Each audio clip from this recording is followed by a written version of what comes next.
Aku takut orang bekas orang accident putus kepala. Kau memang sebab topi tu kerja. Boleh orang masuk kerja. Duit tak ada ni.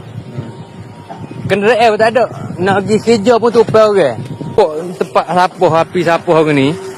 Dia pun topi gini. Tapi bukan topi ni topi keselamatan. Dia pun helmet bawa motor. Aku ambil lah helmet tu. Aku ambil bawa balik. Bawa balik rumah aku pakai bagi kerja. Aku dah pakai 2 hari yuk. Mimpi tengah malam tahu mimpi.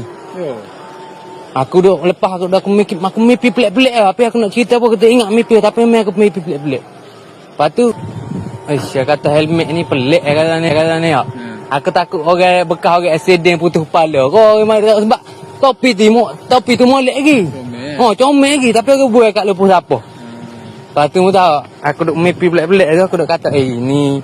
Lepas tu demo ni pun bala pun duk ngosik aku ada kata aku topi orang orang accident putus kepala orang tahu situ mau ambil pakar lah apa.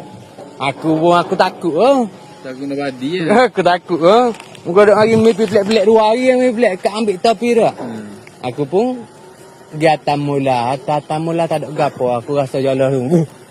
Lepas ke atas mula tak ada mimpi pelik-pelik. Kalau dah kita pitu lah. Boleh sabit topi tu lah. Aku duk rasa sabit topi tu aku ambil tu. Aku tengok topi tu aku tengok dia ni duk kata aku ni topi orang putih.